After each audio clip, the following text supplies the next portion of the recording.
Bonjour à tous, merci d'être là aujourd'hui face à nous.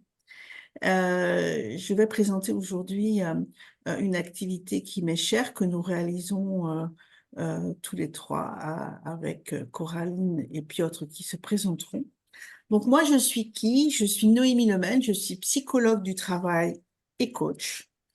Depuis un moment, je dirais, puisque j'ai démarré moi, mes premières missions de coaching dans les années 90. Ça date pas d'hier. J'ai accompagné plus de 500 personnes dans mon parcours avec une idée, c'est que si on favorise l'épanouissement des gens au travail, on favorise aussi leur performance et que toute ma carrière, je l'ai réalisée autour de cette idée de favoriser le cercle vicieux de ma clientèle et de les accompagner pour qu'ils s'épanouissent davantage. Je réalise essentiellement des coachings de prise de poste, des coachings d'optimisation du leadership, des coachings face à des enjeux stratégiques. Et dans ce contexte-là, ma technique, c'est d'abord d'identifier ce qui empêche ma clientèle d'atteindre leurs objectifs. Souvent, ce sont des représentations, des croyances, des schémas dysfonctionnels ou des stéréotypes et des stéréotypes du genre. Et on va en parler tout à l'heure. Donc, pour réaliser ce travail, pour que chaque personne soit plus épanouie dans son job, je me suis entourée des différents professionnels, des plus pertinents en fonction des approches que je voulais réaliser. Et aujourd'hui, on va parler plutôt des ateliers du masculin, c'est-à-dire comment accompagner les hommes pour euh, réaliser au mieux ce changement de paradigme qui est le résultat de la lutte contre le sexisme. Et donc, je vais vous parler, enfin maintenant vont prendre la parole deux personnes, Coraline et Piotr, que je laisse s'exprimer, se présenter à leur tour. Vas-y Merci. Coraline peut-être. Allez, je commence. Alors, bienvenue à tous et à toutes. Moi, c'est Coraline Kaya, je suis juriste et formatrice. J'ai créé le projet Callisto il y a un petit peu plus de 3 ans euh, en matière de prévention, de lutte contre les violences sexistes et sexuelles dans la sphère professionnelle. Mais initialement, ça n'était pas ma spécialité puisque je suis juriste spécialisée en droit pénal et que je me suis intéressée à la question du droit du travail un petit peu plus tard dans ma carrière. Mais ça, j'aurai l'occasion de vous en redire un petit peu plus ultérieurement. Et donc, je vais laisser Piotr se présenter à son tour. Merci Coraline. Donc je m'appelle Piotr Banaziak, je suis pour ma part coach professionnel et sociologue. J'ai travaillé plus de 10 ans chez Orange aussi dans l'accompagnement au changement et j'ai également été moine bouddhiste pendant plusieurs années et je m'attelle aujourd'hui à l'accompagnement plus spécifiquement des hommes sous différentes formes, dont les ateliers du masculin avec Noémie et Coraline. Je vais en profiter maintenant pour poser la première question à Noémie. Noémie, qu'est-ce qui t'a fait aborder le sexisme? Moi, c'est le coaching qui m'a conduite vers le sexisme. Euh, j'ai l'habitude de dire que je suis sortie du déni aux alentours des années 2008. C'est-à-dire que je coachais et je coach toujours autant de femmes que d'hommes, mais à cette époque-là, à partir de 2008, j'ai été amenée de plus en plus à coacher des cadres supérieurs ou des cadres dirigeants. Et là, j'ai vu, en fait. En plus exactement, j'ai entendu, puis j'ai senti aussi la difficulté, voire la souffrance que les femmes exprimaient quand, en fait, elles arrivent à ce moment-là où elles prennent en charge des métiers dits d'hommes, donc des métiers de cadre supérieur, c'est-à-dire des métiers liés au pouvoir, mais ça peut être aussi des fonctions plus techniques ou des fonctions enfin, d'experts attribuées généralement aux hommes. À ce moment-là, je me suis demandé si c'était moi qui avais un problème, si en tant que femme, je ne me projetais pas un peu. Et donc, j'ai décidé de faire des enquêtes psychosociales. Donc, j'ai réalisé des enquêtes. Ma première enquête, qui s'intitulait Les fonctions du pouvoir ont-elles un genre? Et là, j'ai interviewé en face à face pendant 1 heure à 1 h 30 100 personnes, réparties dans 60 entreprises, elles-mêmes réparties sur 13 secteurs pour ne pas avoir des effets de secteur en fait. J'ai noté verbatim, j'ai pris le temps de réfléchir et j'ai fait une analyse de contenu. Alors cette étude, elle est publiée sur mon site, Les fonctions du pouvoir ont-elles un genre?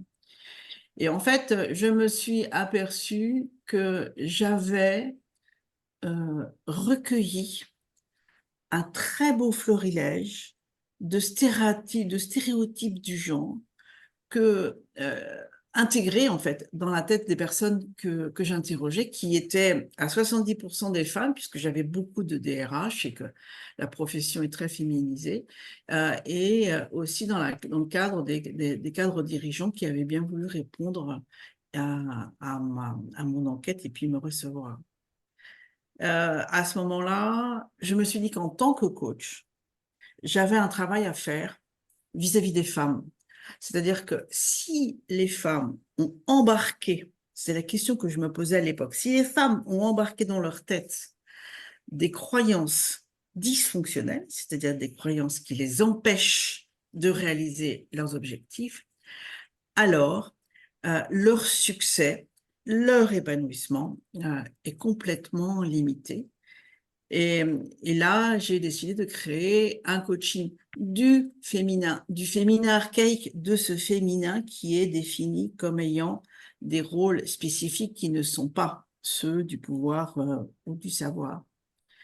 Et à partir de là, j'ai intéressé Duno, qui m'a fait publier, enfin qui m'a fait une commande. J'ai écrit « Libérez-vous des réflexes sexistes au travail ». Et ça, il a été publié en 2018 et j'en profite pour vous annoncer une très bonne nouvelle puisqu'en fait, Duno va le rééditer cette année en octobre 2024. Alors, ça ne sera pas exactement le même, ça sera dans une collection avec un petit peu plus courte liée au travail, mais il en reste encore du numéro de Libérez-vous des réflexes sexisme au travail. Pour ceux qui sont intéressés par la version originale, ils pourront encore l'avoir, mais de moins en moins. Donc voilà comment je suis passée du coaching au sexisme. Et à ce moment-là, j'ai créé mon entreprise en 2017, un peu avant la publication de mon livre, une société que j'ai appelée Upchange, parce que je crois qu'en tant qu'humain, on peut tous changer si on le décide, et puis changer pour mieux être, et que mon job de coach, c'est ça, c'est d'accompagner les gens à effectuer les changements qui leur permettront de mieux être et de mieux réaliser leurs objectifs. Merci Noémie. Alors, en t'écoutant parler, moi j'ai 2 questions. C'est d'abord pourquoi est-ce que tu t'es dirigée vers des études de psycho? Et ensuite, pourquoi spécifiquement dans la psychologie du travail? Et quel lien tu fais entre la psychologie du travail et le coaching tel que tu le pratiques aujourd'hui? 4 questions. Non, mais, bon, alors pourquoi la psychologie? Parce que moi, l'humain m'intéresse. Je trouve que moi, j'ai toujours aimé découvrir, dévoiler, comprendre, chercher à comprendre, et que dans chaque humain, il y a des tas de choses complexes à décrypter, et si on est un peu explorateur, on peut découvrir des tas de choses. Donc, c'est absolument passionnant l'humain. Pourquoi la psychologie du travail? Parce que on confond souvent la psychologie avec la psychopathologie, c'est-à-dire que les gens peuvent encore penser que les psychologues, c'est pour les gens qui vont mal. Oui, mais pas que, puisque 2 tiers des psychologues sont en dehors du champ clinique et exercent en dehors du champ clinique. Et moi, j'ai préféré la psychologie du travail parce que je pensais, dans ces années 90, qu'il y avait beaucoup, beaucoup à faire pour améliorer les conditions de vie au travail qui représentent, le travail représente énormément de temps dans notre vie. À l'époque, il fallait souffrir pour réussir et le travail s'effectuait un petit peu dans la souffrance. Et je trouvais ça absurde, euh, adossé à mes études de psychologie qui disaient le contraire. Et donc, je pensais et je pense qu'il y a encore un travail important à faire, de se dire qu'en fait, on peut vraiment s'amuser au travail, on peut s'épanouir, on peut avoir du plaisir au travail et réussir. Et c'est ça mon job. Et donc, ben, c'est la troisième question, c'est du coaching en fait, hein. C'est-à-dire que être coach, c'est quoi? C'est accompagner les gens pour les aider à atteindre des objectifs qu'on a bien définis dans un contrat ensemble. On sait quel est le but du voyage qu'on va effectuer ensemble. C'est un process un process qu'on va réaliser en s'adossant à des théories, parce que en s'adossant à des méthodes, parce que c'est pas intuitif cette histoire-là. C'est un travail. Donc voilà mes réponses à tes questions.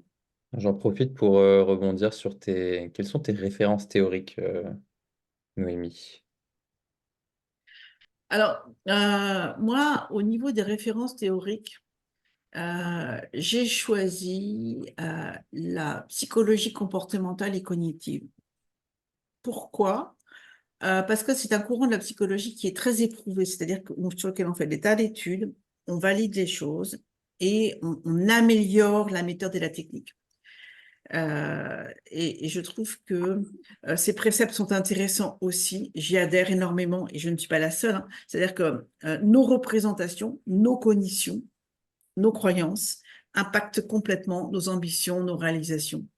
Et que ça forme schéma en associant des émotions.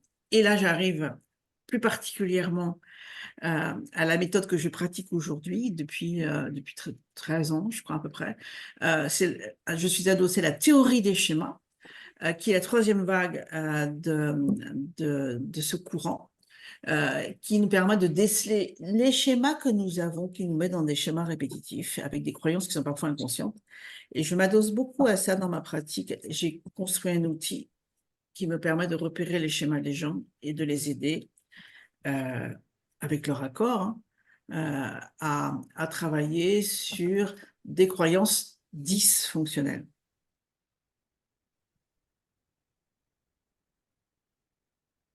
Voilà. Merci. Et dans le thème du webinaire de ce jour, Noémie, pourquoi les ateliers du masculin? Alors, en fait, j'ai démarré moi, mon approche par le coaching du féminin.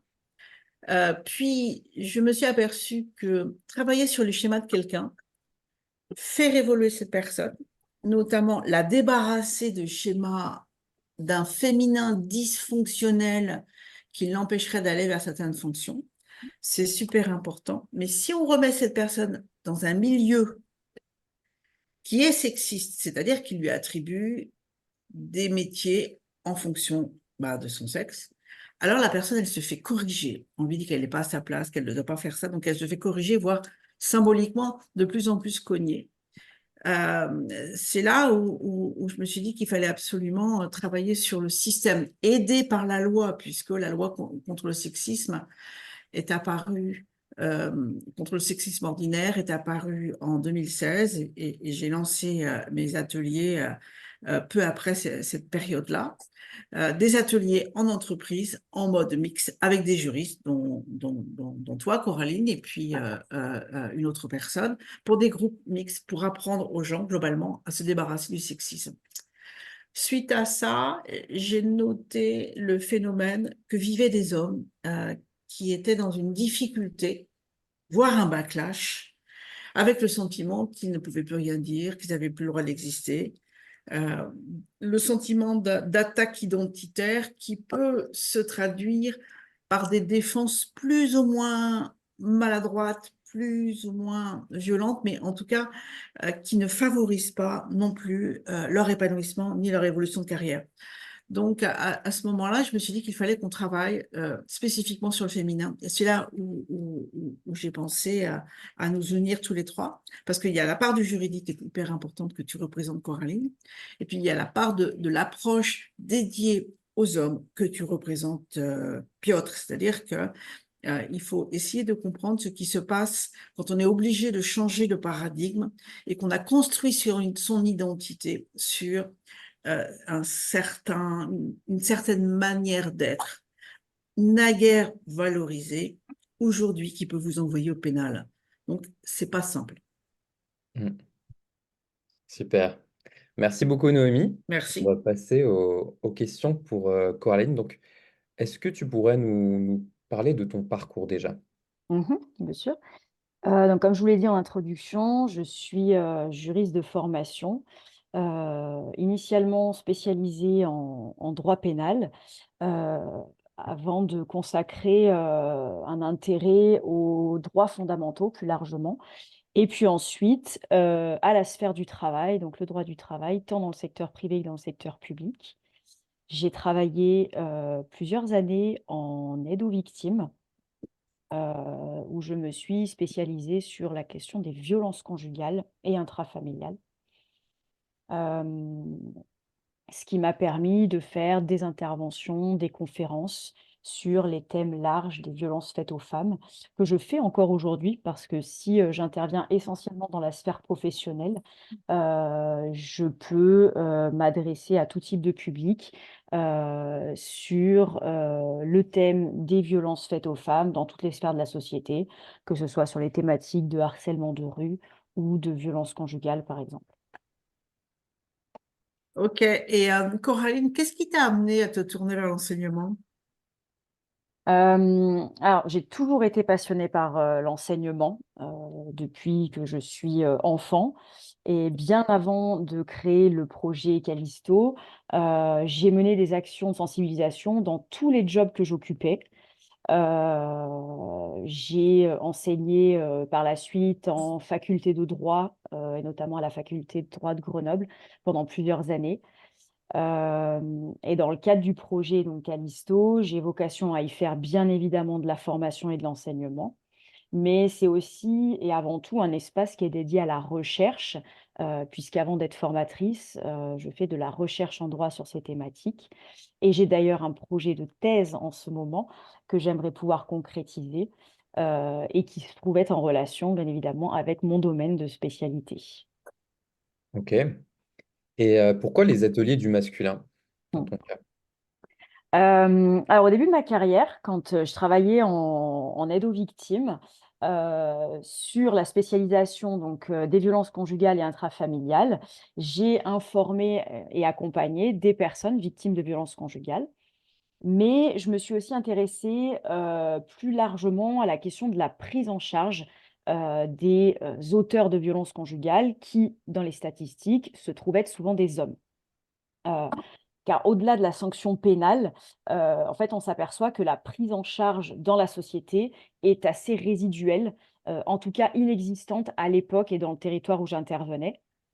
C'est pour ça que je me suis intéressée, que j'ai participé à l'animation et à l'intervention de stages de responsabilisation d'auteurs de violences conjugales. Mais plus largement, au-delà de cet aspect pratique, il me semblait très intéressant en fait de participer aussi à une réflexion sur des mesures à conduire, des stratégies et un plan global d'accompagnement. Et c'est pourquoi j'ai intégré et animé un groupe de travail sur les hommes auteurs de violences conjugales. Euh, je dirais que cet intérêt, en fait, il participe vraiment d'une prise en charge globale d'un sujet, pas uniquement par un seul prisme, euh, et qui du coup a vocation à prendre en compte l'ensemble des acteurs concernés pour avoir, je dirais, ce que j'appellerais une vision vraiment générale de la problématique et pouvoir intervenir à différents stades. Et en ce qui concerne les ateliers du masculin, je trouve que réserver une place particulière, comme le disait Noémie, à des hommes qui ont pu ressentir des attaques identitaires, ou voilà, pouvoir donner un espace de parole sur ce qu'on peut plus dire et qu'est-ce qu'on ne peut plus dire.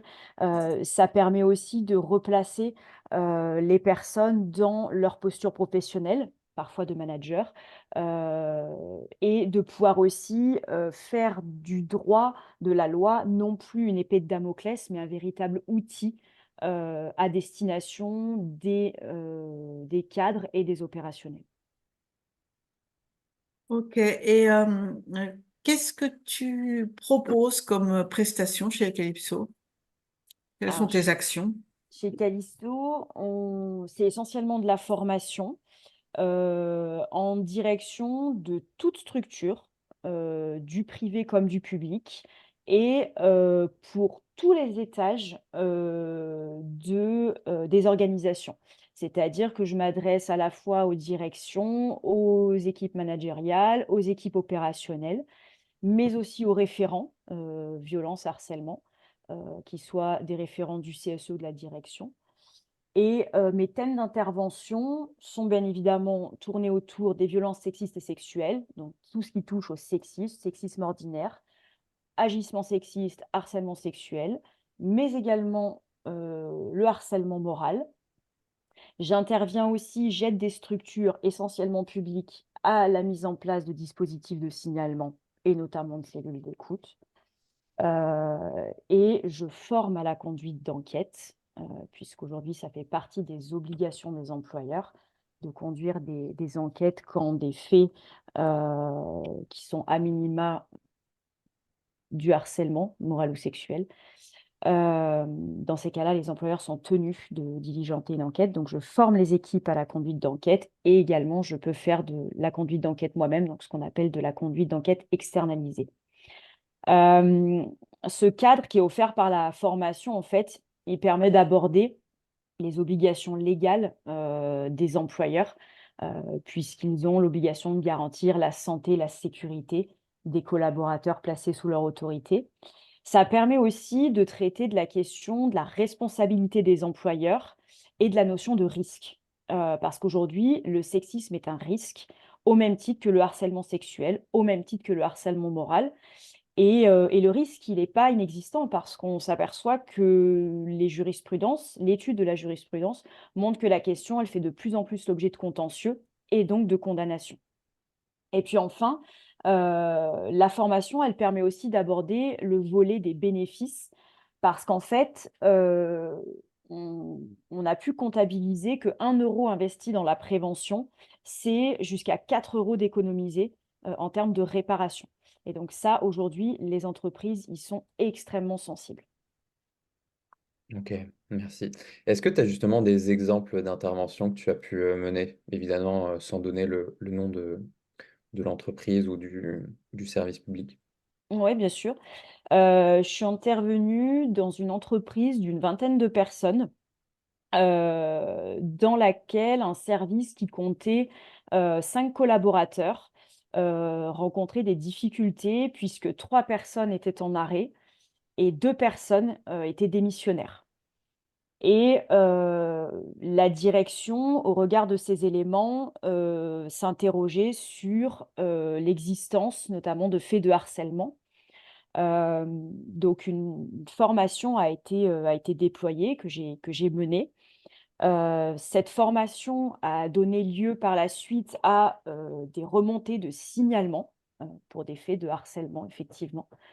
Cela a donné lieu donc à une enquête qui a pu déterminer des responsabilités de collaborateurs qui ont donc fait l'objet de sanctions, notamment pour un de licenciement, et qui a permis par la suite, à l'issue, de pouvoir lancer une campagne de recrutement, et donc une campagne de recrutement qui s'est effectuée sur des bases saines.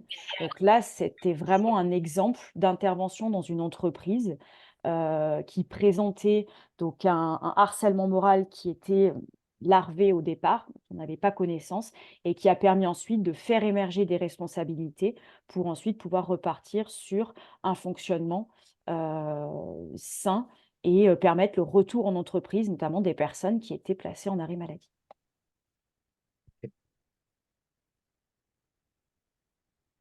Voilà, je ne sais Et pas si ça répond à votre question. Ouais. si, moi, j'ai une autre question, Coraline, c'est qu'est-ce que tu aimerais qu'on retienne des formations que nous animons?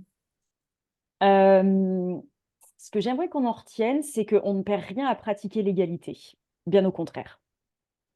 Et c'est pour ça que on propose tous ensemble des actions qui sont un petit peu sur mesure, personnalisables, en fonction des besoins qui sont exprimés par les structures, les intervenants, et qui permettent en fait un espace de parole bienveillant, confidentiel, euh, où justement on peut aborder en toute simplicité la question du droit, la question du cadre, pour ma part en tout cas, et voilà, et ce qu'il est possible de faire à partir des outils, parce qu'encore une fois, pour moi, la loi, c'est un véritable outil qui peut être mobilisable, mobilisé au service de chaque organisation.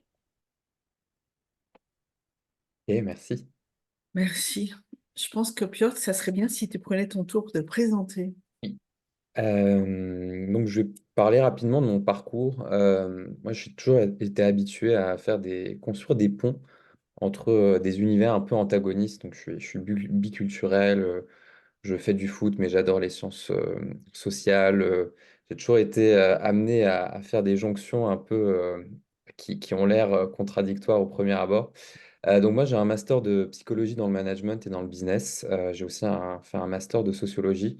J'ai entamé un doctorat à l'université de Lancaster que j'ai stoppé. Alors que j'avais un plan de vie très linéaire avec une carrière académique, que voilà, j'avais une grosse planification parce que j'ai été frappé de plein fouet par le bouddhisme, ce qui m'a fait revenir en France il y a 12 ans maintenant. Et pendant 10 ans, j'ai mené une double vie où j'étais cadre sup, consultant, chef de projet chez Orange. Et à côté de ça, j'étais donc moine bouddhiste. J'avais un dojo de méditation à Paris que je menais. Et j'ai fait ça pendant donc près d'une dizaine d'années jusqu'à ce que voilà, je sente un besoin de changement. Alors mon job n'avait malheureusement pas beaucoup de sens pour moi, malgré la sécurité financière qu'il m'offrait. Et je sentais aussi que j'avais fait le tour de ma pratique bouddhiste. Et donc, je suis parti de mon job, je suis parti de ma communauté et je me suis formé au coaching professionnel. Je faisais déjà de l'accompagnement depuis un certain temps, mais là, je me suis spécialisé là-dedans et j'ai lancé en 2021 84 000 Ways. Alors, pourquoi 84 000 ways? Alors, donc là, c'est toujours lié au bouddhisme. Donc, j'ai beau avoir quitté ma communauté, j'ai encore des choses qui sont très importantes pour moi et qui font sens. Et en fait, 84 000 Ways, c'est basé sur mon concept préféré du bouddhisme, qui est celui des 84 000 portes. Dans le bouddhisme, il est dit qu'il y a 84 000 portes qui mènent à l'éveil. Et ça veut dire qu'en fait, il y en a d'innombrables et chaque personne peut trouver la sienne. Et moi, je le transpose notamment dans le contexte dont on parle, c'est que on est habitué à dire qu'il y a une manière d'être un homme, alors qu'il y a autant de manières d'être un homme que d'hommes. Et justement, pourquoi est-ce que tu as décidé d'accompagner spécifiquement des hommes? Alors, je suis très pragmatique, je suis assez opportuniste, mais c'est vraiment pour mon bien-être. Pourquoi? Alors, tout simplement parce qu'on voit effectivement le changement de paradigme qui est là et qui fait du bien à tous les hommes qui prennent le pas et qui enclenchent le fait d'aller vers l'égalité. Moi, bon, j'ai le profil typique de l'homme blanc, cis, hétérosexuel. J'adore le foot, le rugby, les jeux vidéo. Enfin, voilà, je peux avoir quelque chose de très classique au premier abord. Et j'ai baigné toute ma vie dans des environnements très machistes, où j'ai souvent joué un rôle par sécurité. J'ai plutôt été complice. Parfois, j'ai été initiateur et leader aussi. Mais j'ai jamais aimé les codes. Je sentais toujours que ça me comprimait à l'intérieur, mais je le faisais pour survivre. Jusqu'au moment où, en fait, à l'adolescence, j'ai une forme de fragilité que je ne pouvais plus contenir. Ce que je faisais pour être comme tout le monde, je sais pas, l'alcool, les drogues, etc., c'était plus assez. Et je me suis retrouvé en détresse psychologique. J'ai longtemps lutté pour ne pas me faire accompagner. Donc, je refusais quand mes parents me disaient d'aller voir un psy, jusqu'au moment où j'avais même plus la force de me battre pour essayer de tenir, comme souvent on fait, nous les hommes. Et j'ai commencé ma première thérapie à 16 ans. Ouais, c'est l'un des éléments qui revient souvent, et tu l'as cité dans l'article de Welcome to the Jungle qui est sorti hier, Noémie, où en fait, pour les hommes, c'est une forme de faiblesse de se faire accompagner, alors que derrière, évidemment, les retombées sont fantastiques et ultra positives, et l'affirmation qui en ressort est incroyable. Mais ce qu'il faut savoir, c'est qu'en fait, à l'heure actuelle, en France, en moyenne, il y a à peu près 6 000 hommes qui se suicident chaque année. Donc, on est souvent victime de ces croyances, de ce système dans lequel, voilà, auquel on est biberonné, mais on est très souvent aussi bourreau. On ne voit pas. Et ça, c'est difficile en fait de vivre cette contradiction, d'être bourreau et victime en même temps. Et parce qu'on nous habitue aussi à être les gentils. Ça, c'est vraiment des narratifs d'enfance, je sais pas, dans les dessins animés, les choses comme ça. Et ça reste ensuite. Et ce que moi je vois, ça fait plus de 20 ans que je suis dans le développement personnel, le mien, mes études, l'accompagnement, etc. Mais j'étais toujours aveuglé, j'étais seulement sur mon développement personnel à moi, sans voir l'aspect systémique. Et c'est cet aspect systémique dont on parlait, l'environnement sur lequel on peut intervenir, qui a fait que ça m'a vraiment ouvert les yeux, à quel point, par exemple, quand j'étais encore chez Orange, bah, je me suis vu vraiment, littéralement, couper plus la parole aux femmes qu'aux hommes. Et quand je l'ai vu, j'ai fait, mais je fais exactement ça. Et ensuite, j'ai commencé à être de plus en plus sensible à d'autres comportements sexistes que je pouvais avoir. Et c'est à partir du moment où j'ai enclenché cette sensibilité que j'ai pu commencer à mettre des mots. C'était pas simple. Quand on me le reprochait, notamment avec ma partenaire de vie, ça fait mal à l'ego, mais c'est ce qui m'a permis en fait de maturer enfin émotionnellement, parce que j'étais bloqué à voilà, un niveau de maturité émotionnelle d'un enfant de 5 ans. Là où, en fait, on nous stoppe souvent les hommes, on ne peut pas aller plus loin, sinon on arrête d'être des hommes. Et c'est très dur parce que pour beaucoup d'hommes, c'est d'être entre les deux, c'est d'être entre le conditionnement machiste dans lequel on se met et où on est toujours entre hommes, et le fait qu'il y a un changement de paradigme vers l'égalité.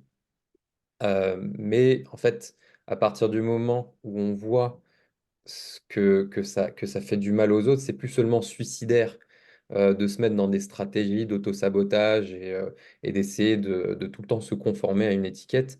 Mais en fait, c'est kamikaze, parce qu'évidemment, il n'y a pas que les hommes entre eux eux-mêmes qui en souffrent, c'est toute la société autour.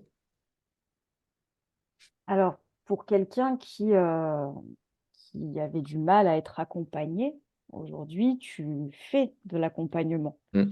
Et qu'est-ce que tu proposes comme type d'accompagnement aujourd'hui? Alors, moi, je crois en la multiplicité des formes d'accompagnement, les leviers les plus divers et variés. Pourquoi? Parce que les hommes sont sur un spectre entre le côté tradi, archaïque, masculiniste et l'égalité.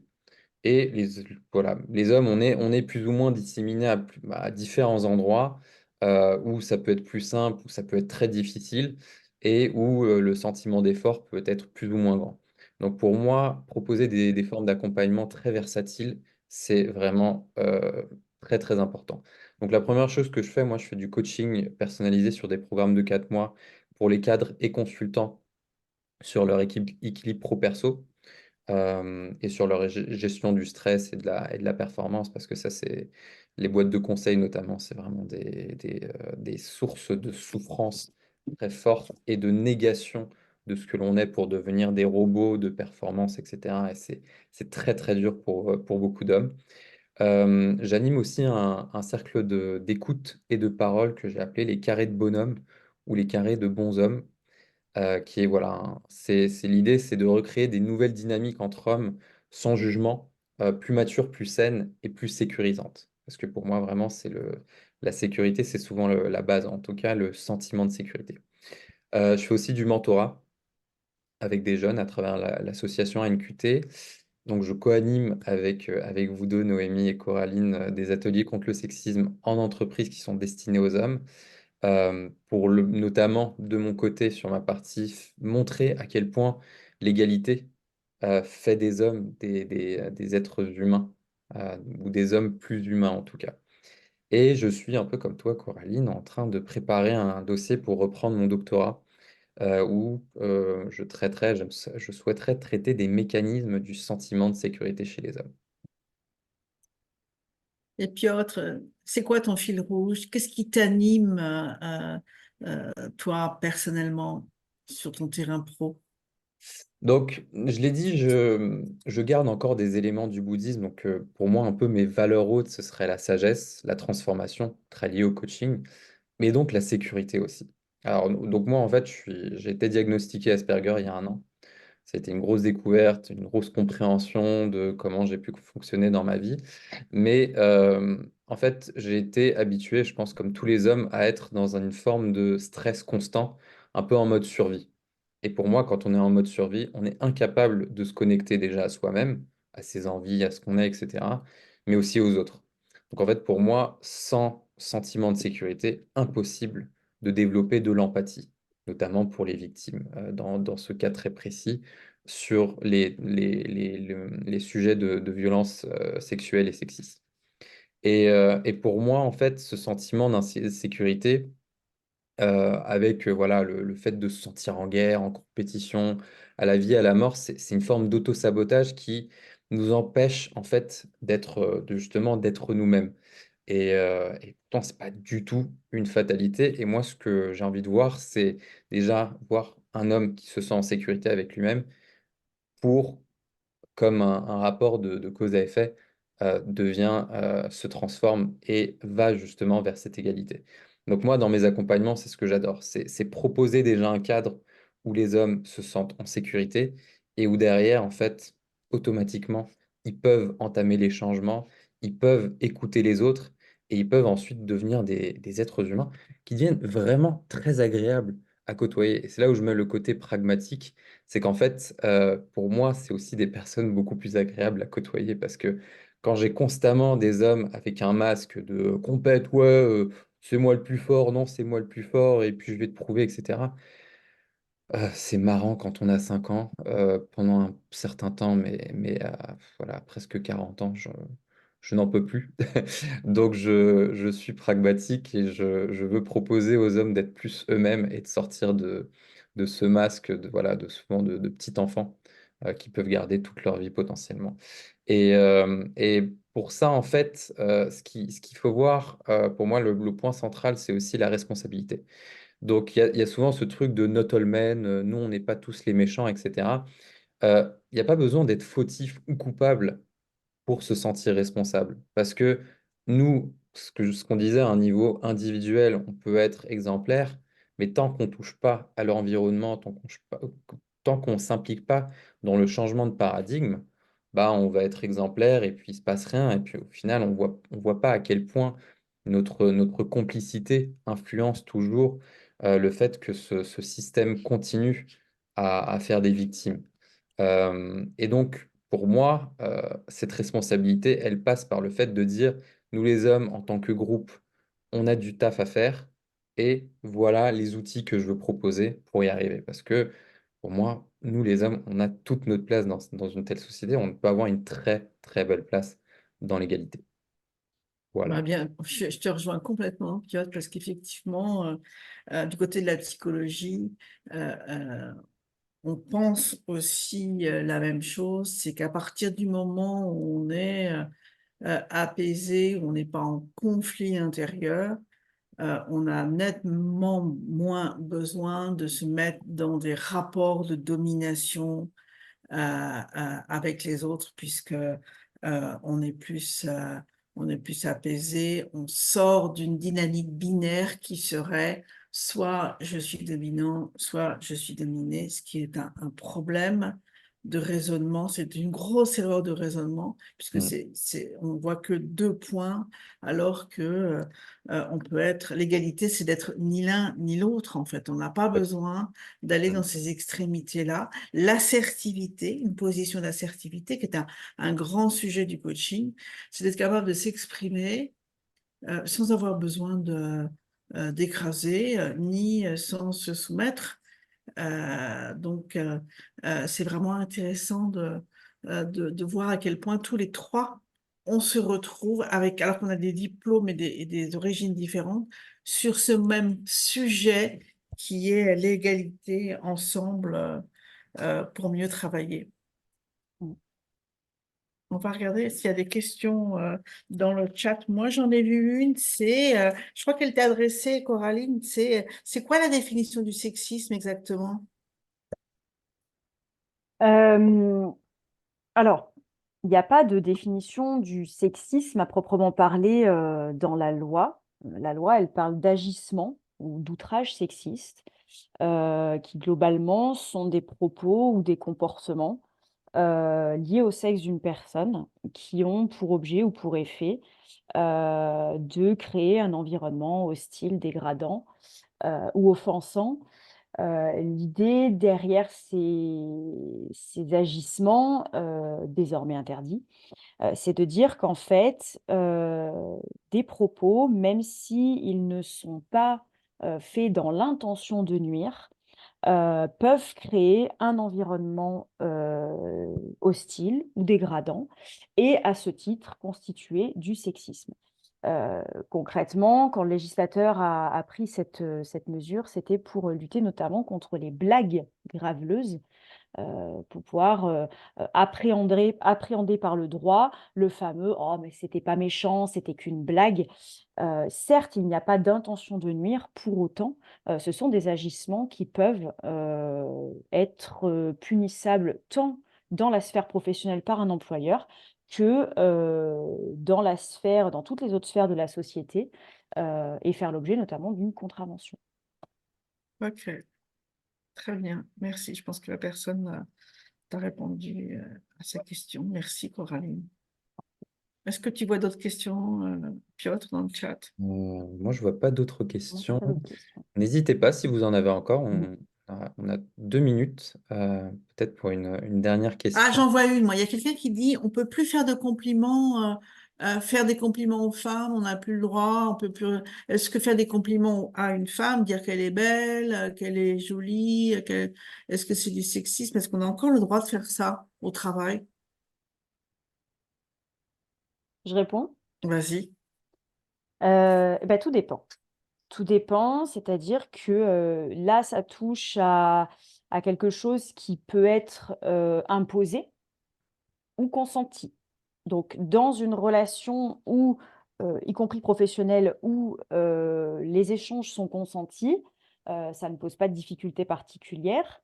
En revanche, à partir du moment où ce type de propos est imposé à la personne et qui lui crée un malaise, donc le fameux environnement hostile, dégradant ou offensant, là, ça peut devenir problématique et ça peut constituer un agissement sexiste dont je vous rappelle que depuis mars 2022, la répétition d'agissements sexistes vaut pour harcèlement sexuel.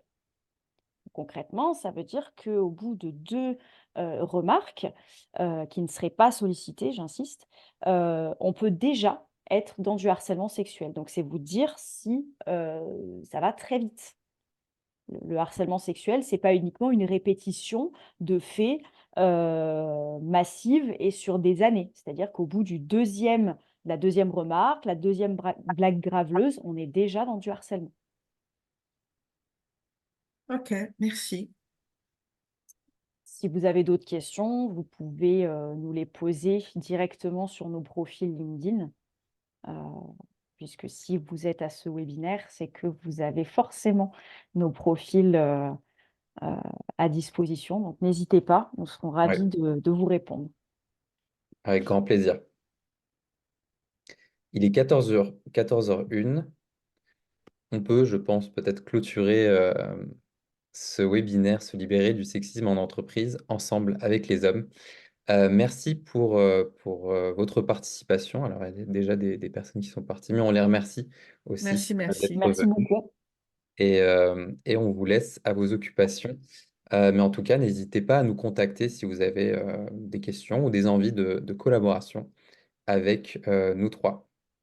Merci, merci. Au Merci. revoir. À très Merci bientôt. beaucoup. À très bientôt. Au revoir.